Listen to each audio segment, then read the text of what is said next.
नमस्कार, आप देख रहे हैं न्यूज 31 और मैं हूं आपके साथ गुंजन। मध्य प्रदेश में 17 नवंबर को होने वाले विधानसभा चुनाव को लेकर मुख्य निर्वाचन आयोग द्वारा गुरुवार को भोपाल के प्रशासन अकेडमी में मीडिया कार्यशाला का आयोजन किया गया। इस कार्यशाला में मुख्य निर्वाचन अधिकारी अनुपम राजन भी उपस्थित रहे। इस कार्यशाला में चुनाव में किस तरह मीडिया अपना कार्य करे, इस पर चर्चा की गई। इस कार्यशाला में बड़ी संख्या में मीडिया कर्मी मौजूद रहे।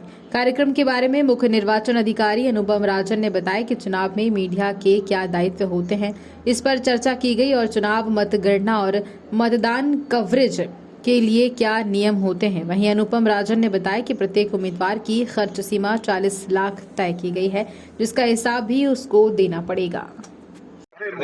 मीडिया कार्यशाला का आयोजन किया गया था। आज मीडिया के साथियों के साथ एक कार्यशाला का आयोजन किया गया था, जिसमें आयोग के जो निर्देश हैं मीडिया के बारे में, किस प्रकार से मीडिया की मदद से हम लोग चुनाव की प्रक्रिया को स्वतंत्र रूप से, निष्पक्ष रूप से फ्री एंड फेयर इलेक्शन करा सकते हैं, उसको लेकर के जो हमारे मीडिया के साथी उनसे चर्चा हुई। और क्या डूज एंड डोंट्स हैं, मीडिया की उपस्थिति किस प्रकार चुनाव की प्रक्रिया में, जब पोल डे होगा तो होगी, अकाउंटिंग के समय होगी, आयोग के जो नए निर्देश हैं मीडिया को लेकर के, खास करके हम सब जानते हैं कि वर्तमान में सोशल मीडिया का काफ़ी ज़्यादा डोमिनेंस हो गया है या काफ़ी ज़्यादा उनकी उपस्थिति है, तो उसको लेकर के फिर हमारे अन्य जो कई सारे सोशल मीडिया के जो प्लेटफॉर्म्स हैं, तो इससे संबंधित जो भी निर्देश हैं या इसको कैसे नियंत्रित करें, कैसे इसको बेहतर से बेहतर इसका उपयोग हो, उसको लेकर के बहुत सार्थक चर्चा हुई। और मीडिया के साथियों की तरफ से भी जो सुझाव आए हैं उसको भी हम लोग नोट किया और इसके आधार पे हम लोग आगे अपनी कार्रवाई करेंगे। सर, प्रत्याशियों के खर्चे का आप लोगों ने 40 लाख रुपए तय किया है। इसकी किस तरह से मॉनिटरिंग की जाएगी? क्योंकि कमेटी की बात कही गई थी कि कमेटी है जो निगरानी करेंगी। सर, क्या कुछ वे रहेगा निगरानी करने का? नहीं, जैसा आपने सही कहा कि विधानसभा चुनाव के लिए जो खर्च की सीमा है वो 40 लाख है। आयोग अपने स्तर पे जो निर्वाचन व्यय पर्यवेक्षक होते हैं, जिसको हम लोग एक्सपेंडिचर ऑब्जर्वर कहते हैं, जो काफ़ी सीनियर ऑफिसर्स होते हैं सेंट्रल गवर्नमेंट के, वो उनकी उपस्थिति ऑलरेडी हो गई। वो अपने अपने विधानसभा क्षेत्रों में जो विधानसभा क्षेत्र उनको अलॉट किया गया है वहाँ वो आ गए हैं। हर विधानसभा क्षेत्र में एक अकाउंटिंग टीम होती है और एक जितनी भी सभाएं होती हैं, जितने भी कार्यक्रम होते हैं, उसकी वीडियो रिकॉर्डिंग होती है। उसके आधार पे जो रेट कार्ड बना हुआ है, हर चीज़ का एक रेट कार्ड बना हुआ है ज़िले में।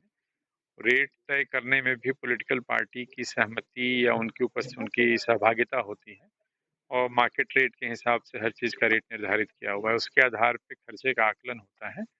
प्रत्याशी भी से अपेक्षा होती है कि वो भी खर्चे का आकलन अपना बताते हैं, फिर दोनों को मैच करते हैं। उसके आधार पे खर्च खर्च का ब्यौरा रखा जाता है और फाइनल फिगर वो फिर आता है इस तरह से। सर, आपने जब्ती की कार्रवाई की जानकारी दी थी कि इस अब तक जो है 140 करोड़ की लगभग जब्ती हो गई है। सर, आगे क्या किस तरह से और कार्रवाई आप लोग की जारी रहेगी?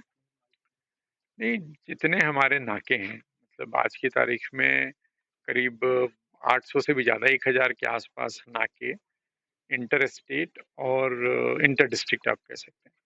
आप जानते हो कि हम मध्य प्रदेश जो है वो देश के, अगर आप मानचित्र देखते हैं तो हम बीच में हैं। हमारी सीमाएं कई राज्यों से मिलती हैं। यूपी है, राजस्थान है, गुजरात है, महाराष्ट्र है, कई सारे राज्य हैं जिनसे हमारी सीमाएं मिलती हैं। इन सभी राज्यों पे जो बॉर्डर पे नाके लगे हुए हैं दोनों तरफ, उस तरफ भी जैसे यूपी की तरफ भी और एमपी की तरफ भी, इन नाकों पे पुलिस बल की व्यवस्था है। हर नाके पे एक स्टैटिक सर्वेलेंस टीम, जिसको हम एसएसटी कहते हैं, उसकी व्यवस्था है।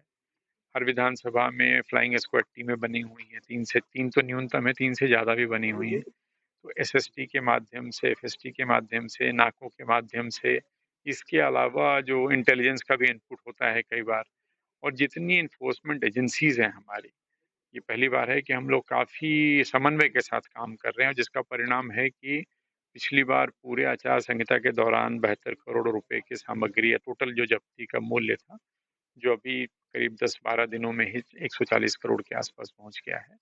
तो इसमें इनकम टैक्स है, central GST, state GST, excise, police, transport, आप एयरपोर्ट अथॉरिटी, डीआरआई, तमाम सेंट्रल की एजेंसियां, राज्य की एजेंसी, सभी मिलजुल करके इसमें काम कर रहे हैं। और आगे भी जब तक हमारे चुनाव की तिथि है तब तक काम करेंगे और उम्मीद है कि इसमें और अच्छे परिणाम आएंगे। इसी तरह की तमाम तरोताजा खबरों के अपडेट्स के लिए न्यूज़ 31 पर बने रहिए। नमस्कार।